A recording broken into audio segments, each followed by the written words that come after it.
Welcome back to 33-year-old boomer ranting in the woods. Why would you read books in 2026? Let's talk about it. When I was a wee lad, I was on holiday up in the mountains. I thought it was really fun for me to run up and down the stairs of the hotel, of the communist hotel, commie-era hotel that I was staying at with my parents. And in doing so, eventually, I sprained my ankle. I jumped way too many stairs at once, fell awkwardly, and, well, wasn't fun. Now, as a result of my ill-advised acrobatics, I ended up in bed for the remainder of the holiday. Now, fortunately, the day before, I was at a library with my mother, and I saw a book, and I thought, hey, the kid on that book looks a lot like me. He's kind of lanky and he's got glasses. And I said, Mother, could you buy me that book, please, Mother? I mean, it was in Romanian, so it would have been like, Mama, poți să-mi cumperi, te rog, cartea aia? Mulțumesc. That would have been me as a kid, right? And this book happened to be Harry Potter and the Philosopher's Stone. Or Harry Potter și Piatra Filozofală. See, you're learning Romanian, you're almost bilingual now. I don't know who learns Romanian as their second or third language, but I guess it's you.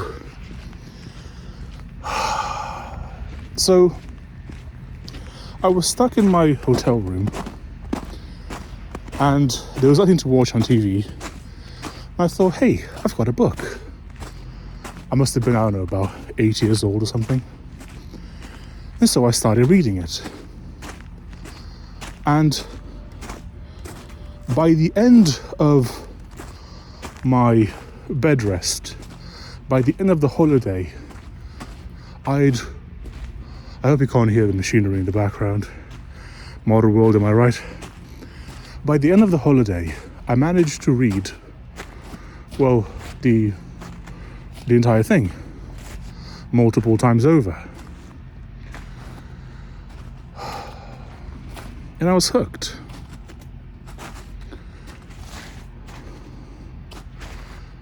And then something happened afterwards. Even though I was kind of a strange child before that, this helped me find a part of my mind that is difficult to find without books. This helped me discover something within me which is impossible to find without that sort of introduction.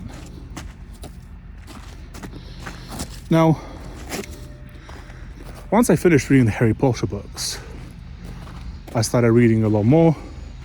I think at 13, I was introduced to Frank Herbert's Dune. I read it. Obviously, I didn't understand as much as I do reading it as an adult, but I understood a lot of it. And I could relate to young Paul Atreides. I guess technically it's a young adult book, because he's like 15 when the book starts, and I was like 13, so that's perfect. That's exactly when you want to discover Dune. You can discover it later, but that's the perfect age to find Dune. And I ended up going down this rabbit hole of reading science fiction and a lot more books. I have a repo on my GitHub where I list most of the books that I've read. Not all of them. There's a bunch from that I read in school that I don't count, and books that I can't remember. But those are mostly the books that I've read. And I noticed something very interesting as I grew older, especially. I noticed that the boredom that I felt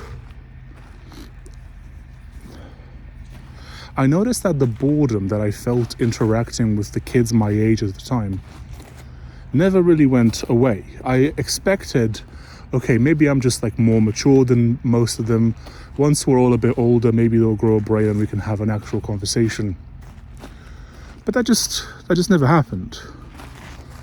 Most of them never really mentally advanced past 12. They had the exact same habits, the exact same ways in which they reacted to things, the exact same mindset. And I realized something very scary, which is that if you're like an internet autist type, if you're cerebral, if you're introspective, especially if you're also introverted, the world is a bit of a lonely place with not much to offer. Because the kind of people that you can resonate with mentally, that you can have conversations with, they're very rare. They're very, very rare. And so I found that reading is the closest that I could get to having some sort of mental connection with other big-brained autists, especially ones who passed away before I was even born or before I had the chance to know them. There are plenty of examples. Isaac Asimov, Robert Heinlein, Philip K. Dick, L.E. Morrissey Jr. is still alive, but I'm just nowhere near the level required to meet him. He wrote the Ecoloton series, fantastic science fiction series. He also writes a bunch of fantasy, but I'm more into science fiction than fantasy, although the lines tend to blur sometimes.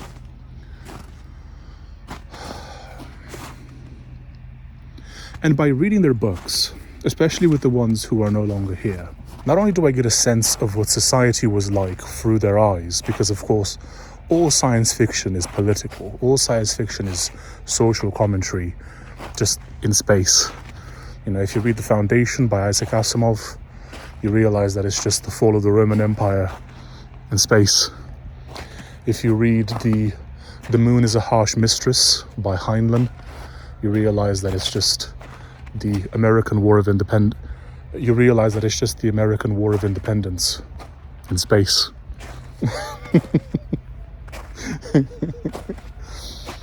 If you read Frank Herbert's Dune, you realize that it's essentially the Ottoman Empire in space, with witches and drugs on top of it, I suppose. Written in the 60s, can't you tell? It's all social commentary, right? So it all tells you what their society was like at the time. But it also does something else. It gives me a glimpse in the minds of these people, these very rare individuals. People like this are not common. People like Asimov, people like Heinlein, people like Philip K. Dick. They're so rare. It's so rare to find people like this. And you might think that with the increase in population, you'd find more of them, but no. There's more people, but it would appear that the quality of human being has gone down dramatically over the past few decades specifically. How much that has to do with diet and environmental factors is a completely different conversation, but people are clearly less interesting, less intelligent, just less remarkable in any way. And the best way to reach out to these people, that means they're reaching out to me in a sense over time, right? Through time, is by reading their books, is by reading their recorded brain patterns. You can find such people on the internet. You can find their content on YouTube, especially. I wouldn't know if I'm anywhere near anything like that yet. I hope I am. I hope that some people watch my content and they find something useful in my content, something that will improve their lives. And I definitely want, part of my motivation for why I do things, part of the reason why I write, is because I want to be like the greats. I want to be like those legendary science fiction writers of the golden age of sci-fi. Not because I necessarily agree with everything that they said. For example, Asimov was a victim of his time in the sense that he believed that humans would just replicate forever and there'll be like 50 billion people on Earth, and that's just clearly not happening.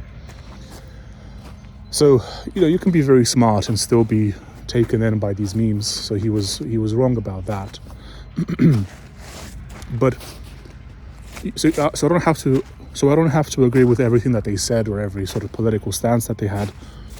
But I can still be fascinated by how their minds worked and how they saw patterns and how they put those patterns in their books and the fantastic stories that they wrote and how they talked about their time and place in history through their writing. And that's something that I want to be a part of. It sounds almost brazen when I say that. It sounds very arrogant. But I am working hard to make that a reality.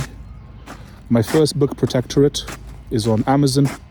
It's now on Amazon, Kindle Unlimited. So if you have a subscription to that, you can just read it, or you can buy it and read it.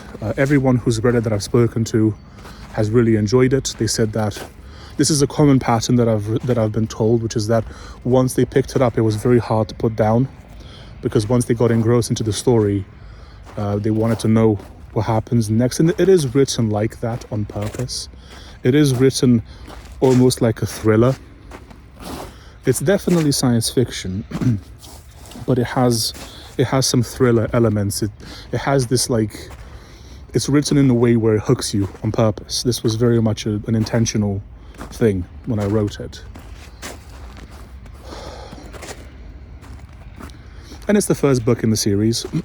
I have many more books that I want to publish in that series and in the same universe in general.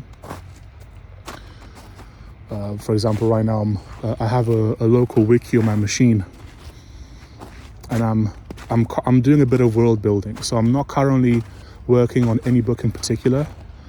The next couple of weeks is going to be a lot of world building. I have a bunch of ideas that I'm incorporating into it. These ideas, I do plan on publishing a book every few months, but some of these ideas that I'm writing down in the wiki, they're going to take multiple books to even get to.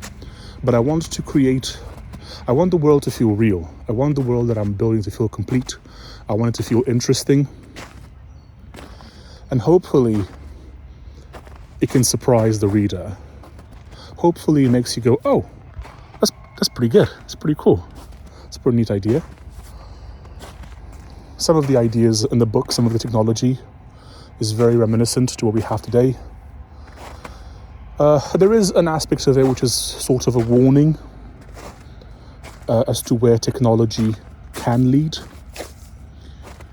And it does contain elements of what I would like the world to look like. However, that won't be made obvious for quite a few books.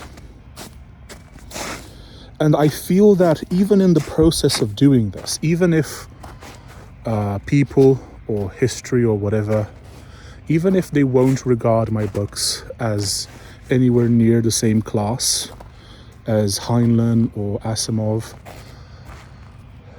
at least by engaging in the process of writing books, I feel like I'm getting closer to them. I feel like in doing so, I get to explore my mind in a way that most people just never get to. Because most people are entirely in consumption mode at all times, at least modern people.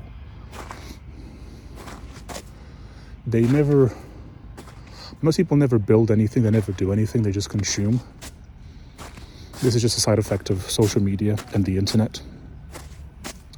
And so I think that you should spend some time creating as opposed to consuming. The way in which you can do this is by periodically disconnecting yourself from this. I am incorporating more downtime into my life. Entire hours where I just don't do anything, where I just sit in nature and I just look at the trees and I just look at the sky. And while that may sound unproductive, I think that is something that modern humans are lacking. Because in a natural context, what humans would do is they would hunt, they would find food, and then they would chill for the rest of the day. Because they wanted to conserve calories because they couldn't preserve food. And so natural humans, would have these periods, hours every day, where they would sit around the fire, tell stories, contemplate, look at the sky, whatever, do anything but be productive. I think this productivity at all costs, at all times, is kind of toxic. And I think that you should have periods where you quote unquote do nothing. Periods of soul searching, periods of daydreaming. And these periods have been fantastically useful for my writing.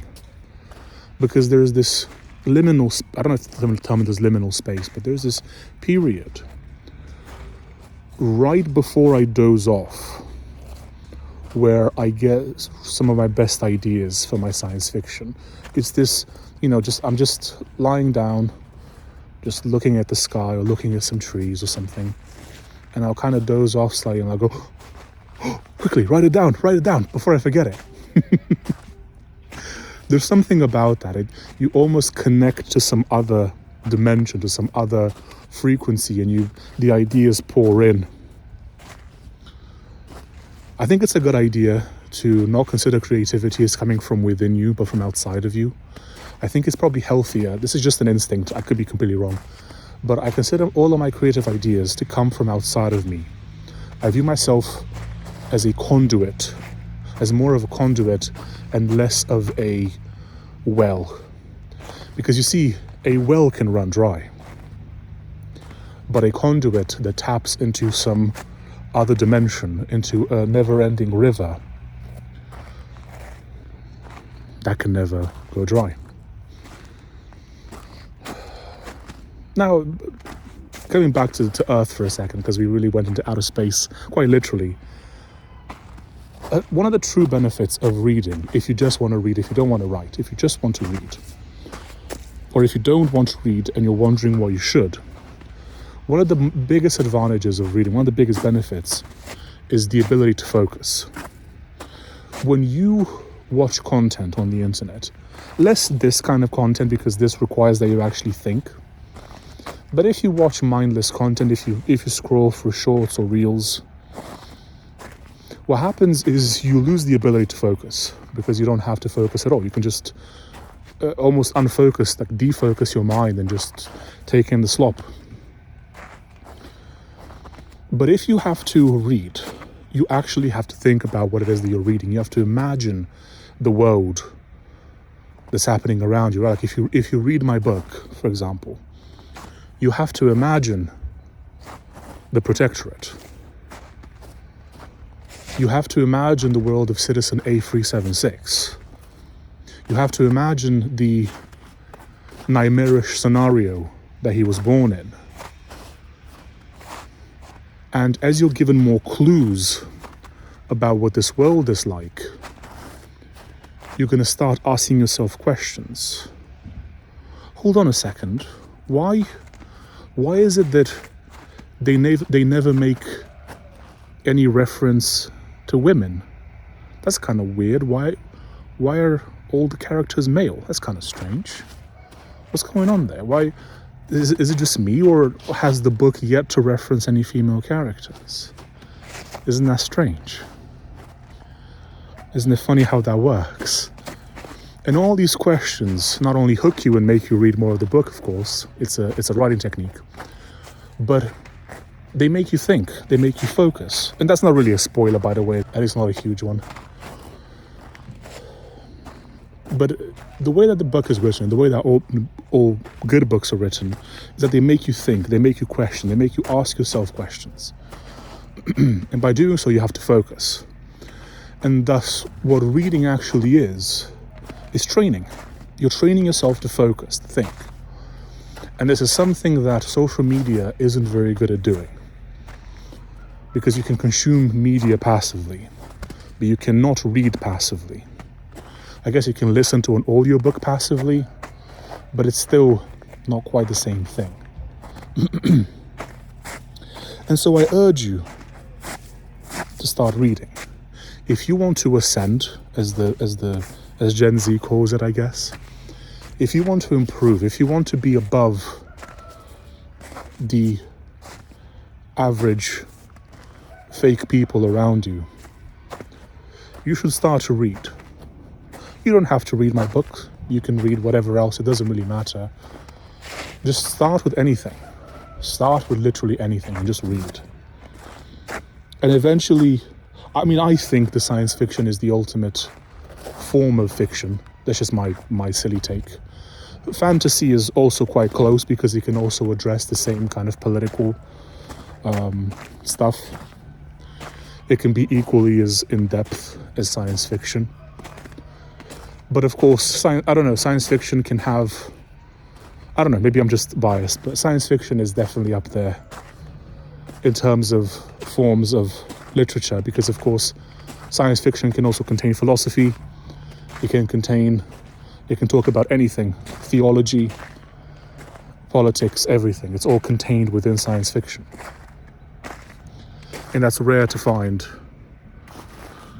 in a lot of books.